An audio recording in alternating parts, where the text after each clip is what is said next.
WADR, promoting dialogue. It's 6 p.m. in Dakar, Banjul, Accra, and Monrovia, 7 p.m. in Abuja, Cotonou, and Niamey. Good evening and many thanks for staying tuned to West Africa Democracy Radio, broadcasting on 94.9 FM and around the world on WADR.org. This is Newslink, and here are the top stories. African Union calls for a decade reparation campaign to correct historical wrongs and injustices through restitution. Restitution to the African, therefore, is restoration of our full dignity. It is to speak of history on African terms, of healing deep civilizational wounds. Federal government of Nigeria warns of the outbreak of infectious diseases across the country. Protesters under Enough is Enough banner in Liberia issues 14-day ultimatum to the government to fulfill their demands. Number one demand, immediate dismissal and prosecution of all government officials in incredible reports of corruption. And 15th Summit of the Community of Portuguese-speaking countries gets underway in Guinea-Bissau. The details of these stories and more coming up shortly. Christopher Aticho with Newslink. Many thanks for joining us and a warm welcome to our listeners within and outside the sub-region. This edition begins with some continental issues as the African Union AU champion for reparations and President of Ghana, John Dramani Mahama, has declared that Africa's call for reparative justice is no longer a whisper but a unified demand grounded in historical truth, moral clarity and unwavering commitment to dignity. Delivering a progress report at the 7th mid-year coordination meeting of the African Union in Malabo, Equatorial Guinea, President Mahama noted significant strides in implementing the AU's 2025 theme, stressing that its implementation on justice for Africans and people of African descent through reparation reaffirms the continent's shared resolve to correct historical wrongs and injustices through restitution, healing, and historical systemic transformation. He welcomed the AU Executive Council's decision to extend the reparation campaign for a decade, thus from 2026 to 2036, ensuring sustained momentum, an effort he believes represents an opportunity to map out well-thought-out strategies to mobilize resources and champion implementation. We cannot speak of development without identity or speak of unity without acknowledging the erasure that has fractured our heritage. The great Pan-Africanist Marcus Garvey once said, and I quote, "A people without the knowledge of their past history, their origin and culture is like a tree without roots." Restitution to the African, therefore, is restoration of our full dignity. It is to speak of history on African terms, of healing deep civilizational wounds, and of restoring to African people our rightful agency in shaping our past, our present, and our future, as well as the envisaged African CARICOM Summit that is to be held in early September 2025 in Addis Ababa. It is hoped that the side event-themed high-level panel on reparations, memory, and sovereignty, common African position, and the restoration of heritage resources, which was postponed from being held in the margins of this meeting, will be subsequently convened in the sidelines of the upcoming AU CARICOM Summit to showcase this timely and all-important issue. And that African Union champion for reparations and President of Ghana, John Dramani Mahama. Still in Ghana, the Office of the Special Prosecutor has filed criminal charges against 10 senior executives of the National Petroleum Authority, NPA. The prosecutor accused the former chief executive of the NPA, Dr. Mustafa Abdul Hamid, and 9 others of conspiring to extort over 280 million Ghana cedis or $28 million from oil marketing companies and bulk oil transporters.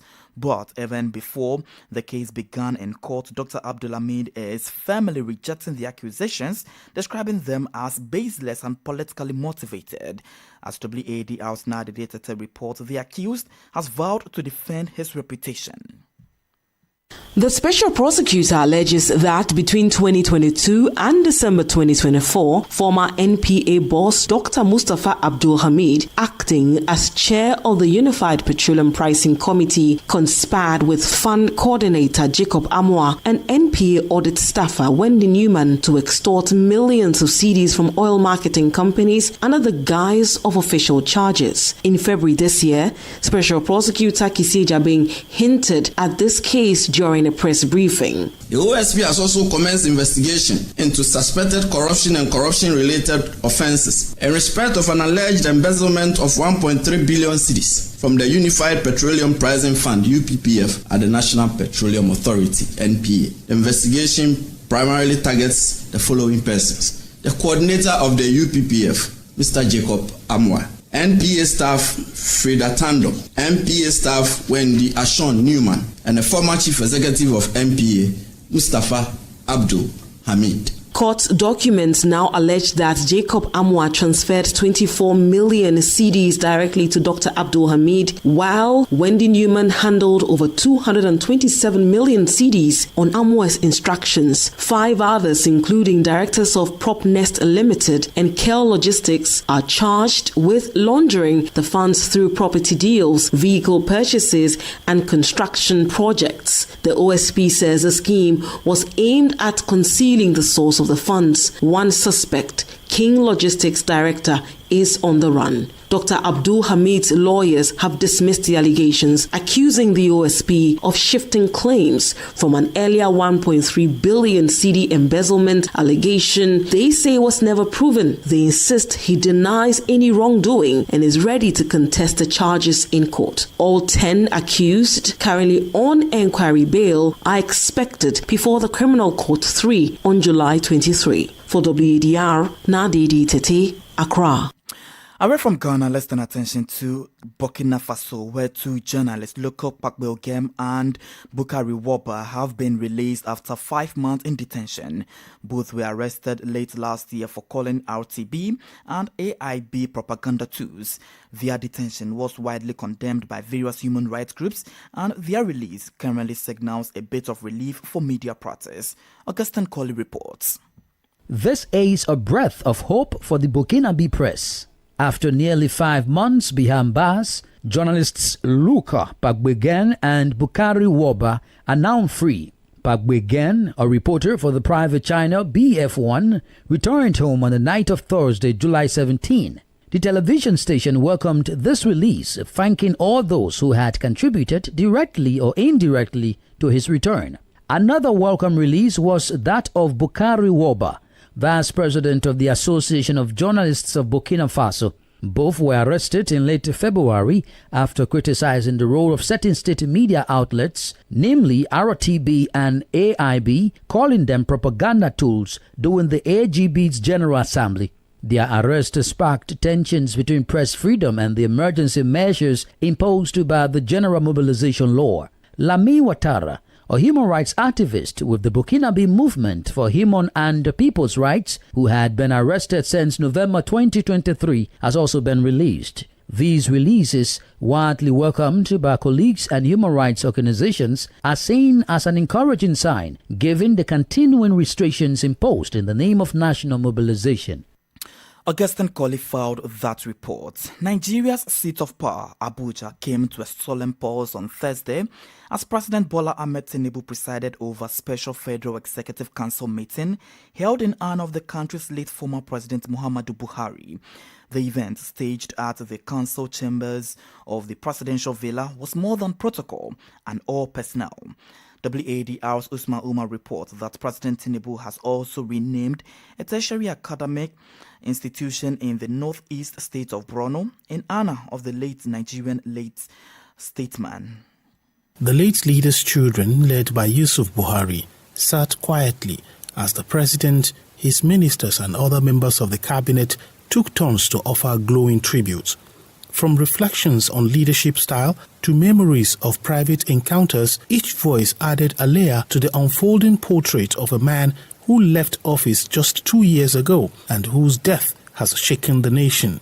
President Tinubu, in a calm but reflective tone, described his predecessor as an honorable man, a phrase repeated with weight, perhaps in acknowledgement of the controversies and convictions that shaped Muhammadu Buhari's time in office. His life was a rebuke of vice and a refuge of virtue. The purity of his private character gave radiance to the discipline and integrity of his public service. Even in death, he maintained the serenity that defined him in life. Not a sigh, nor a groan, just a quiet submission to the will of God. The Abuja ceremony followed an earlier one in Daura, Katsina State, where the Vice President Kashim Shettima led a federal delegation to the late president's hometown. It was the third and final day of the Fida'u prayers, an Islamic supplication for the dead. It wasn't a loss to the family of the dead president.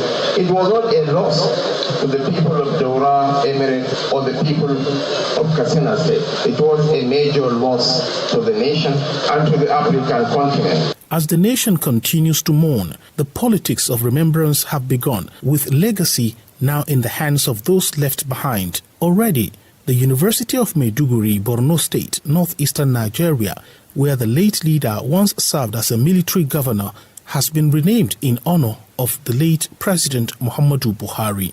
For Newslink on West Africa Democracy Radio, Usman Umar reporting from Abuja. Still in Nigeria, but on some health matters, the federal government has issued an alert warning Nigerians of the outbreak of infectious diseases across the country. Issuing the warning on Friday via its website, the Nigerian Center for Disease Control and Prevention, NCDC, confirmed the widespread outbreak of cholera, dengue fever, mpox, diphtheria, and yellow fever.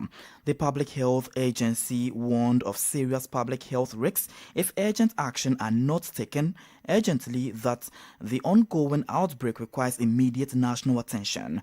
According to NCDC, the situation demands heightened vigilance and intensified response efforts from all stakeholders. Suspected cholera cases have been reported in 34 states, with Zamfara accounting for 32% of the total. More stories coming up on West Africa Democracy Radio. Newslink continues. In Liberia, thousands of citizens gathered in Monrovia under the banner "Enough is Enough" to protest against the government policies and practices. Organized by the Solidarity of Trust for a New Day stand and partners, protesters heightened critical issues such as soaring unemployment rates, rising living costs, and long-standing concerns about governance, transparency, and leadership. The protest held in the capital on Thursday was a show of public frustration calling for urgent change and accountability by the Joseph Boakai-led administration. WADR's Monrovia correspondent Abraham Parker reports. The petition intended for delivery to government officials was not successfully handed over as protesters rejected designated officials over the unavailability of President Joseph Boakai. The demonstrators in their petition, among others, called on the government to end corruption at all levels and to implement greater transparency and accountability measures. Tatos Bakal, on behalf of the group, read the petition. Number one demand, immediate dismissal and prosecution of all government officials in incredible reports of corruption, independent audit and criminal investigation of the National Security Agency, Ministry of Public Works, Liberia Petroleum Refinery Company, Liberia Water and Sewer Corporation, National Port Authority, and the Ministry of Mines and Energy, firing and prosecuting of police Inspector General Gregor Como. President Joseph Boakai, who was attending a public function during the ongoing protest, acknowledged and responded to the comments by demonstration. Boakai assured of his government's commitment to move the country forward. Moba Malu, lead organizer of the July 17 protest, has issued a 14-day ultimatum to the government demanding that their concerns be addressed. Malu warned that protesters will return to the streets of the capital should the government fail to respond favorably. It should be noted that the Boakai-led administration has faced a series of criticisms from the population over bad governance, abuse of office, and corruption since 2024, resulting in large-scale demonstrations. For Newslink on WADR, Abraham Parker, Monrovia. You're still listening to Newslink here on West Africa Democracy Radio, broadcasting on 94.9 FM and around the world on wadr.org. We're also live on Facebook at WADR English Service, as well as YouTube at WADR News. Here is a reminder of our top stories. African Union calls for decade reparation campaign to correct historical wrongs and injustices through restitution. Federal government of Nigeria warns of outbreak of infectious diseases across the country, and protesters under the Enough is Enough banner in Liberia issues 14-day ultimatum to the government to fulfill their demands. Still ahead in the news, 15th summit of the Community of Portuguese-speaking countries gets underway in Guinea-Bissau. We do have the guest interview and sports news. Please stay with us. Fresh and breaking news all the time. Hear it first as the news breaks, only on West Africa Democracy Radio. Newslink continues. Back here in Senegal, West Africa Democracy Radio on Thursday held a public debate on security situation in the Central Sahel and its threat approaching Senegal. The public debate was themed security situation in the Central Sahel and on the doorstep of Senegal, effect, challenges, strategies, and solutions. Several security experts, members of civil society, policymakers, youth, community leaders, and others participated. According to governance and conflict prevention expert Frederick Ndeke, the threat is increasingly approaching Senegal and a civil military approach is needed for effective prevention. Frederick Ndeke also recommended effective dialogue between state and armed terrorist groups while inviting ECOWAS and AES countries to focus on security in their future collaboration. We will have more details with the experts during our guest interview segments. Still in Senegal, an important page in the country's military history is turning as on Thursday, July 17, the country's army regained control of Camp Geli in Dakar, sealing the end of French military presence on national soil. An official ceremony marked this symbolic moment. The Senegalese and French armies have now agreed on a new partnership. Retired Senegalese Army Colonel Antoine Wadr explains the significance of this historic handover after 65 years. It frees us. We take possession of our territory. That's normal. We can exercise authority over the extent of the Senegalese territory, which was not the case before. Because when the French were in their base, it was like an embassy. We couldn't exercise any authority there. Now that they have given us the bases, they have given us the keys. We are now sovereign over the entire extent of the Senegalese territory. We will take into account the infrastructure that have been left in place. We will examine them and see how to distribute them again. But it will not be a distribution with foreign troops this time, but allocated to Senegalese units who will use them. And if there is anything to learn, well, I wouldn't say it's 100% positive or negative, but let's say it's mixed. They served us anyway, and that must be recognized. After all, they formed our first authorities who took over the French army in our independence. They helped us to install part of this army, whether it was the land army, the air or navy. They really did something. They trained most of our officers in their schools. That's something to be acknowledged. They equipped the army. They showed us how to make an army. They really showed us the way. I think we had time to learn too, and it was necessary at some point to let ourselves be flown by our wings. We cannot continue to be led like children, like babies. Otherwise, it will be useless to have an army. We could let the French army continue to administer us, to manage us, but as long as it is a sovereign country, it must assume its sovereignty, its dignity, its independence. So we learned, and we want to take back what belongs to us. And that's retired Senegalese Army Colonel Antoine Wadr.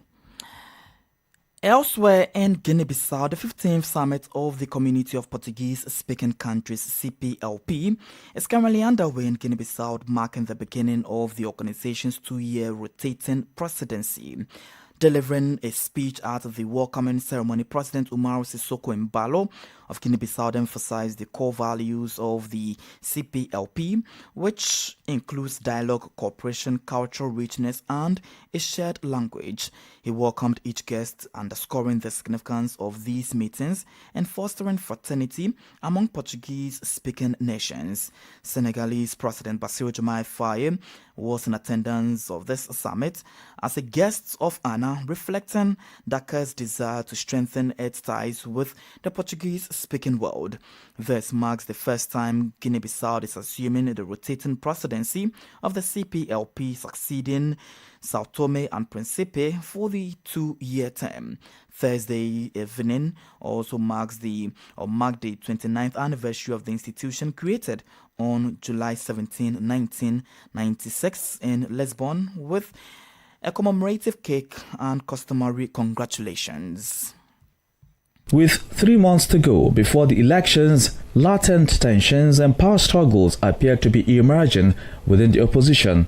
The CAPCI is weakened by the creation of the common front between the PDCI and the PPACI, but also by internal differences illustrated by the absence of the PDCI and the FPI from the meeting it initiated with the RHDP. The perspective of Dr. Nuruddin Oyewole, a political communications analyst.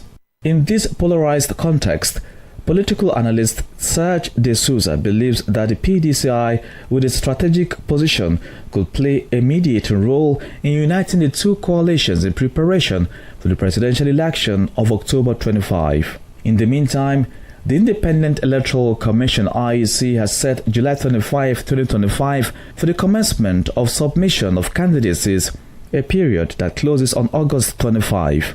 The EC promises free, fair, and transparent polls. However, former Ivorian President Laurent Gbagbo, former President of the National Assembly Guillaume Soro, banker Tidjane Cham, and Charles Goody remain ineligible due to court decisions. Well, that was a report by Abdullah Hassan in Côte d'Ivoire relating to matters of election, where recent meeting between Côte d'Ivoire's ruling rally of Houphouetis for Democracy and Peace (RHDP) and the opposition coalition CAPCI, marked by a notable absence of the PDCI and FPI, has fueled the analysis of several observers. Some see it as the beginning of the disintegration of CAPCI in the run-up to the presidential election, while others also put into perspective and instead point to the difficulty for the opposition to speak with one voice. The situation crystallizes two lines, where those in favor for dialogue and those also who reject the fourth term of the President Alassane Ouattara.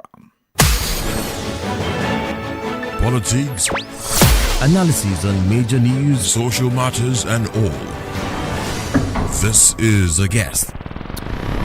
Our guest interview this evening focuses on WAD House public debate about security, which was conducted on Thursday as part of efforts to curb insecurity on the borders of Senegal and the Central Sahel region.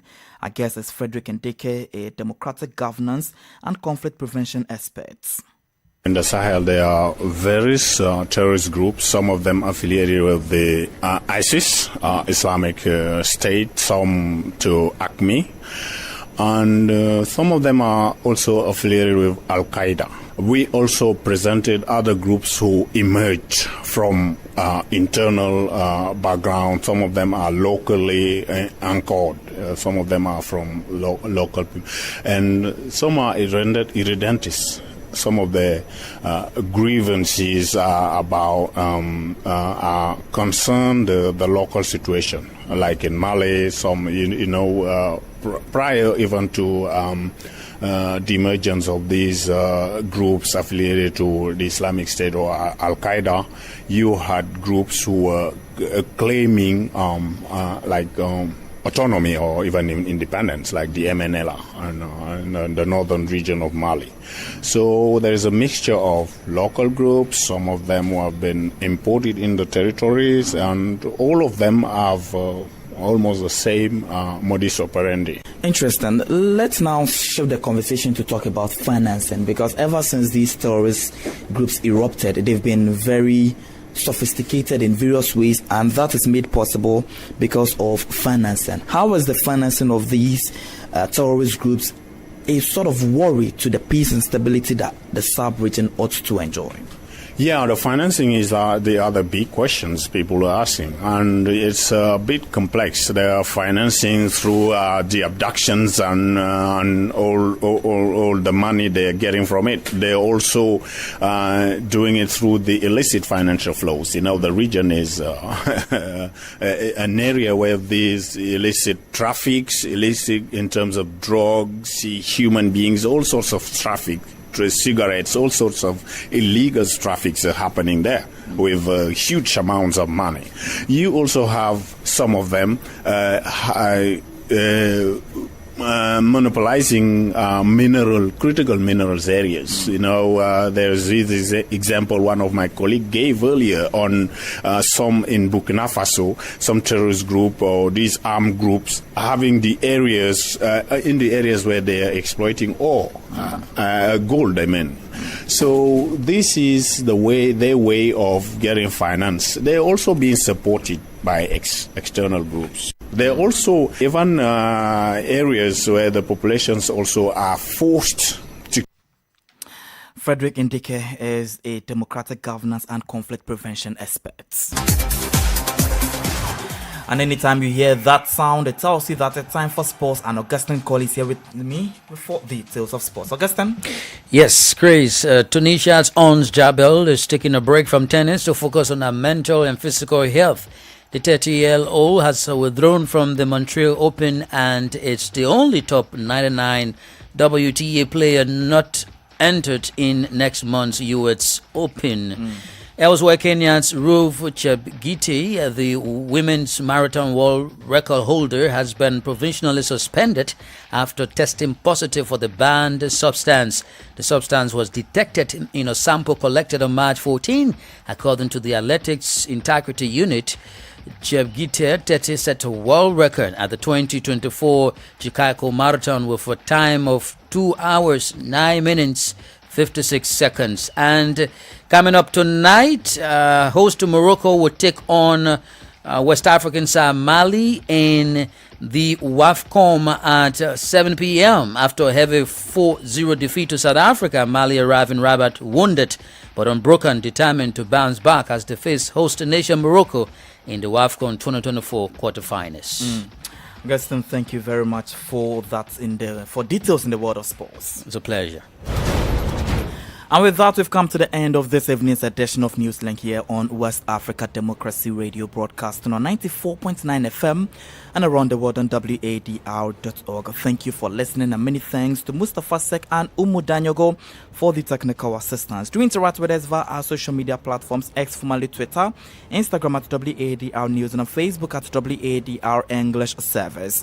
I am Christopher Teacher. Good evening and enjoy the rest of our broadcast. And many thanks to you for listening to Newslink via Hot 104.3 FM, Newmi FM 94.0, Hilltop Radio 104.7 FM, and Veritas Radio 102.9 in Banjul, the Gambia. We also appreciate our listeners in Liberia via Alternative Youth Radio 98.9 FM, Lofa County, Radio Kagama 94.5 FM, Nibe County, DCN Radio 91.3 FM, Riverside County, Wakat FM Radio, Baga, Liberia, Radio Gulf FM 91.3 Sierra Leone. For you listening via Radio Pad 95.1 Damango, Savannah region, and on Royals FM 104.7 Wenchi, Ghana, we say a big thank